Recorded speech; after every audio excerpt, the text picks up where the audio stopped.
video on political brownies. We're pleased to join with us Roxanne Judice.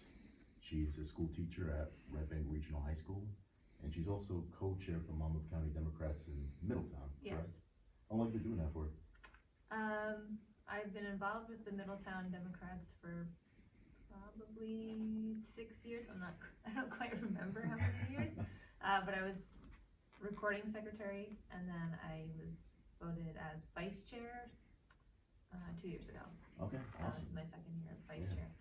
We're pleased to have you here today. Thank you. Yeah, especially Middletown, a very Republican-centric area town. Yes. So Red town. to say the least, yeah. So you being a school teacher, what is your daily life as a teacher, would you say? Just my daily routine. Mm-hmm. So I'm at school by 7:20 or so, and I teach 3 classes a day, but those classes are 82 minutes. Mm-hmm. I don't have any particular duties when I am not in the classroom, but I'm usually grading or planning. And then we have an alternating block schedule, so the next day I also teach 3 blocks out of the 4. That's just the way our school is set up. Do you find it kids have 4 easier than blocks. like a regular, like, 8 period kind of schedule, or? My first 2 or 3 years we had a 9-period schedule, and it was definitely an adjustment at the time, because when I went to high school I had a 9-period day, but I think I like the longer time better with the students. You feel like you can engage with them a little bit better with the Yeah, material, definitely you have time to like breathe, in 41 minutes it was like, you didn't know where you were coming or going sometimes. It's a good way to prepare them for college for those hour and a half, 2 hour lectures. Yes, so, right. Yeah. All right. So what are some of your proudest moments of being an educator for all these years? Well, I was actually voted teacher of the year in my 5th year of teaching, Wow. which was 2011.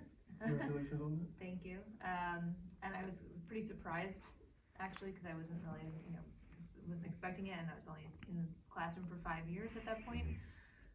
But I think, just on a general level, seeing my students come back and having been successful, whether it was in a career or a college, is always, just very important to me. Yeah, and you talked about already about the adjustment between like 9-period schedules to block scheduling. What other changes have you seen being an educator for so many years? Over the years, we definitely have infused more technology into the classroom, and students obviously come with a desire to use their technology all of the time, right, for better or worse. Definitely a distraction at times, their personal devices anyway, but definitely more of a push toward utilizing technology within the classroom itself, although I don't know if that's necessarily something that is going to enhance teaching always. Sometimes it is just like a distraction maybe from the learning experience. It's definitely useful for sure when you have access to that, but it isn't like going to totally revolutionize the way people learn or teaching in general. Teaching is just a very old profession, really, when you think about it. So you could just do it with people. You don't need anything else, really. All right, in the Monmouth Young Dems meeting, you mentioned about the teachers being underwaged. So what are some ways to get them justice as they're the guider for the future generations? I definitely think teachers are undervalued as professionals. In the state of New Jersey, you're considered to be, I think it's like whatever the designation is in regards to like your preparation when you have a master's degree, and a master's degree is not cheap. You're looking at 5 or 6 years of schooling right outside of high school. So, to pay for something like that and then to be taking a very long time to get through a salary guide as a teacher, it's disheartening, because you know how much money you put out, how much time you put out to becoming a professional, and then you're treated as less than a professional. And I think a lot of that has to do with teachers predominantly being women. And as a profession, it's called like a pink collar profession, along with something like nursing, where there's a degree of like patronization that comes along with it, which is like, well, you're not really a professional, you have the summers off. It's like, well, I still did a lot to prepare to become what I am today. And I think, to help people get to a point of justice when it comes to economics, you're going to have to unionize and really encourage people to take part in that. Do you subscribe to the philosophy of teaching to individual not the curriculum?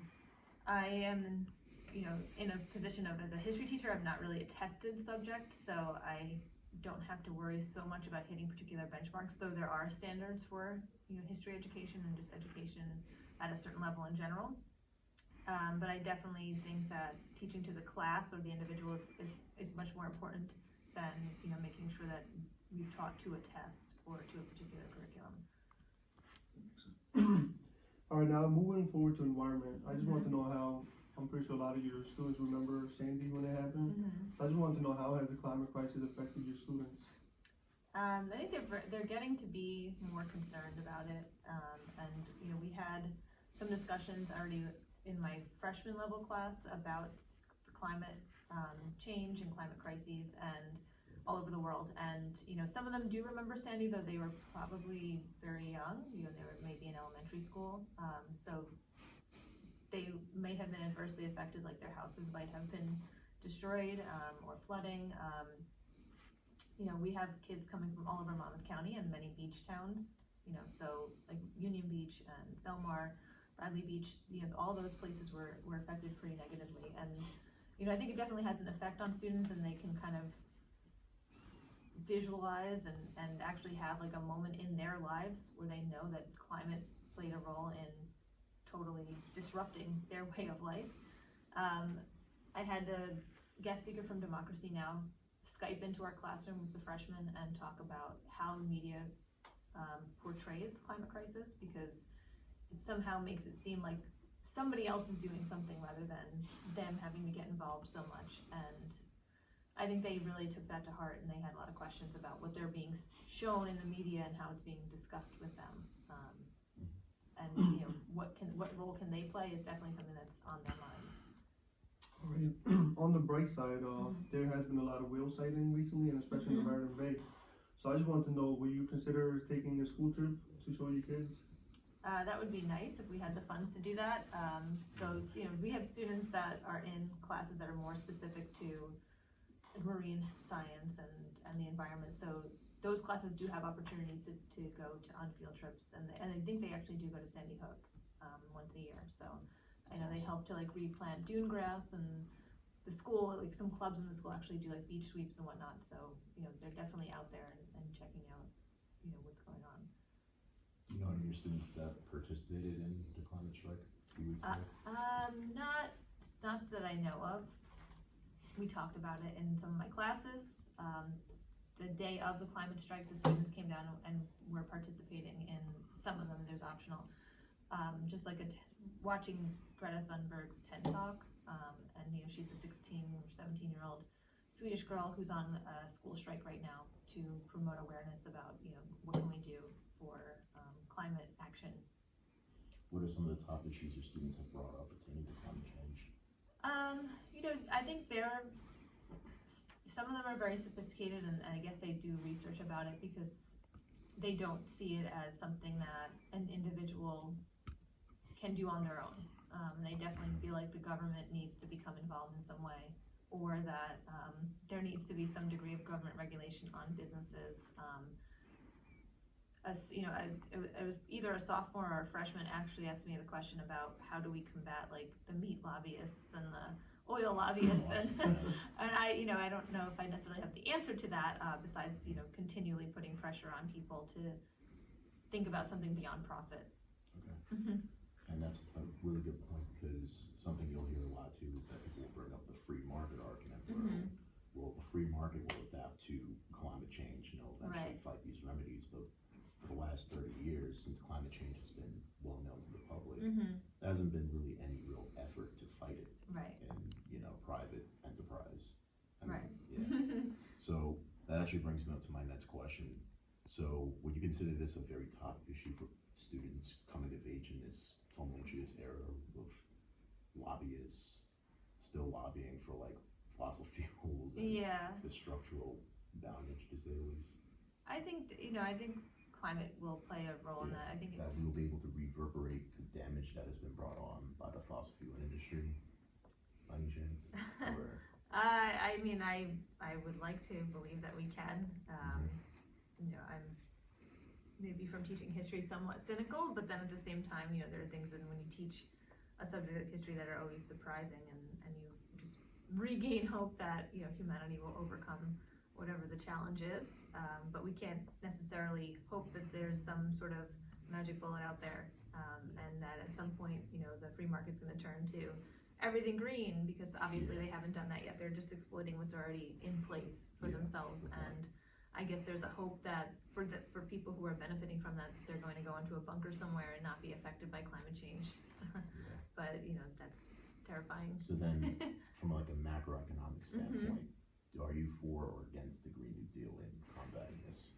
I would say I'm for it. I know that, you know, there's criticisms of the Green New Deal as being pie in the sky or just not feasible, but you know, part of that is if you're critical of it, you know, it's possibly that you're beholden to what already exists and you're afraid of changing what already exists. And there's definitely going to be a change when it comes to totally revamping the energy system, and how people live their lives now, which is in America very wasteful. And with capitalism, arguably there's been massive economic advances and technological advances.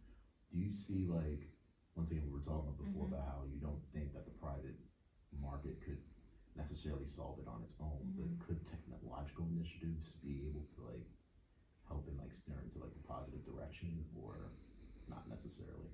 I mean, I would again hope that that's the case. I just think the underlying issue with, you know, this system is that people are going to lean toward what's going to be more profitable for them rather than what's going to benefit humanity as a whole.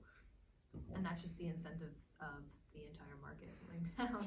So, you know, we can look at like medical technology and innovations in that, and I think it leans way more toward ensuring that you have customers rather than making people's health a priority, and people's well-being a priority. So, you know, I haven't seen it occur in other industries so much. It doesn't mean that there aren't people out there who are developing technologies that will revolutionize how we live, but they're either not getting enough marketing, you know, maybe they don't have the means to do that, or they're getting drowned out by, you know, another piece of plastic that's being marketed to people to make a profit for whatever company. And speaking of technology, you being a millennial and most of your students being Generation Z, have you seen like a big cultural gap in how they use technology? And would you consider them tech savvy or more just tech adept? I think it really depends on what type of technology they're using. They're great at using their personal devices to document their lives or to, you know, communicate with each other. But the idea of, you know, we heard this even when I first started teaching, that students are digital natives. Yes and no. You know, there's still way more emphasis on it being a personal device for your entertainment rather than it being a tool for you to use to enhance your learning or understanding of something. So there's still a learning curve when it comes to utilizing technology as a tool that would benefit them rather than as a tool just to like document their lives. That's a good point. So that kind of leads to my next question, which is, so by utilizing technology, do you see like a positive or an adverse effect with the rise in Facebook and various other social media sites in like interjecting in the political discourse in this country? I honestly think that the students are more aware of the fact that what they're seeing online is not true. That's good. It doesn't mean that they won't fall victim to it or it won't affect how they view things, but I find that they are more likely to dismiss what they see online as fake. That's good. And I actually think it's people older than myself that are falling into the trap of believing what they're seeing on the media and not maybe understanding that sometimes the media is lying to you, for whatever purpose, you know. I think people under 18 already have that understanding that like what I'm seeing online is ridiculous for whatever reason. You know, it might be that they're watching something that's been photoshopped or edited or whatever, and they know that there's like a degree of absurdity to it, whereas people older than I am maybe are more trusting of media sources when they probably shouldn't be. So you think that the phenomenon of fake news is rather hyperbolic, especially for younger generations? I don't think that they don't fall into traps. You know, everyone's going to be susceptible to it, but I think they do come at it with a more cynical edge. And you know, when people talk about younger generations being online all the time, that's not necessarily the issue. that I would take away, that they're like coming in, you know, with a bunch of misinformation, because I think they're definitely more skeptical and jaded about the political scene anyhow, because I feel like a lot of them understand that they have less of a voice, you know, so they're still learning about, you know, the foundations of the Constitution and all that stands for, and then they see what's going on in the adult world and they're like, well, these things don't actually jive, you know, there's something that's amiss here. And it's either because they're not represented, or it's because they see that immediate divide between like what's going on in the world and how that really plays out, and like the ideology behind, you know, the democratic core of our country. Yeah.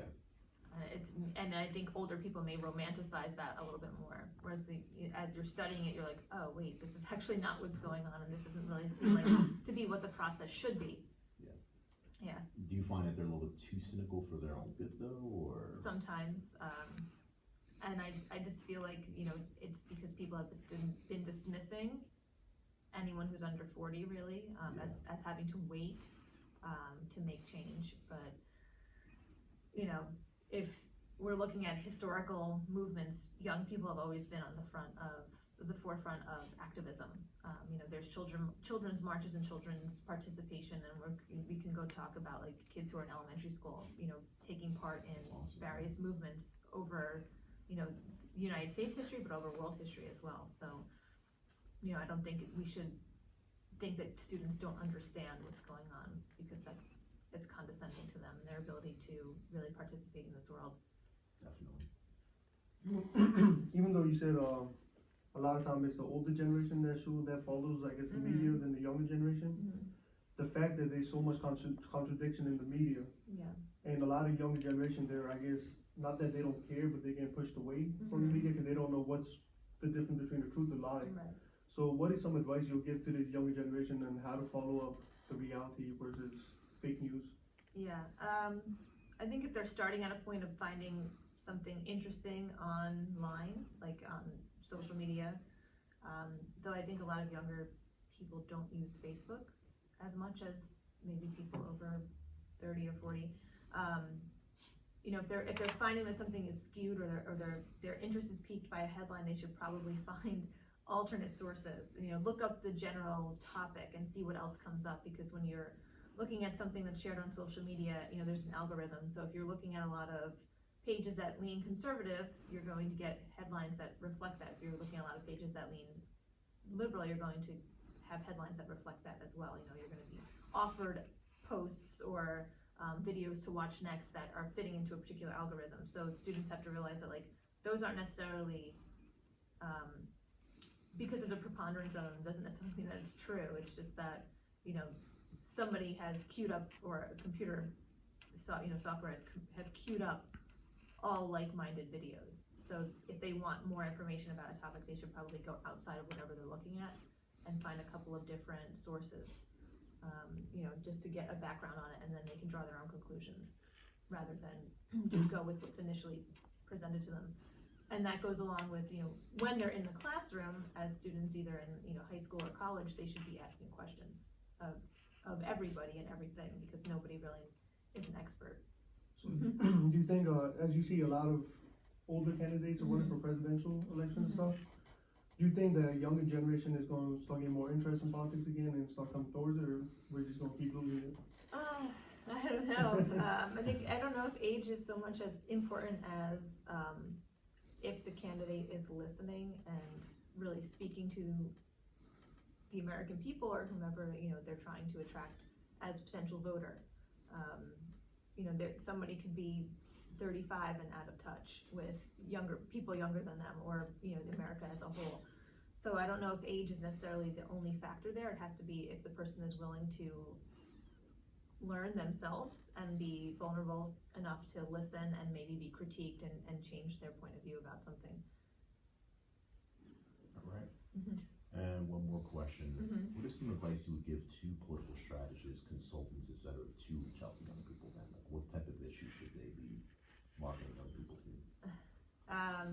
You know, it's going to change from election to election, and from, you know, probably location to location, but if they're trying to micro-target, they have to listen to what the younger people are willing to come out to the polls for. Yeah. And that's where I think, you know, the cynicism comes in, the idea that like, well, my one vote's not gonna make a difference. You know, it could if you're getting people to really believe in that, and maybe they're not gonna just vote, then they're also going to canvass or volunteer or just even get involved in the community whether or not their candidate is going to win. You know, just becoming more educated about a topic is beneficial to people. So, you know, the strategists are always looking for the end goal of like who's gonna be elected into office, but if you wanna encourage civic engagement, you have to make it worthwhile to people just to feel like they're going to be part of something. And with personal devices being so prevalent and social media being so prevalent, I think it actually atomizes people and makes them isolated. So they don't necessarily even feel that sense of community. So you kind of have to draw them out first to be a part of something and get energized by that to even go to the next step of like, well, then what's gonna get you out to the polls? You know, everything's always focused on like, what's gonna get people to the polls, which I understand as a strategy, but it's not the only thing that should be happening.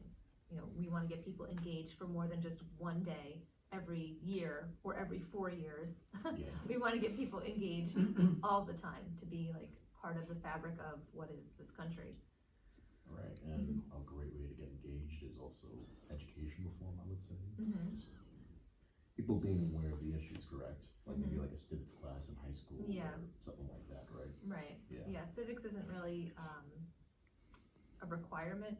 It's not like a requirement to graduate high school in New Jersey, but it's beneficial, I think, to understand how the system works and how you can work within the system.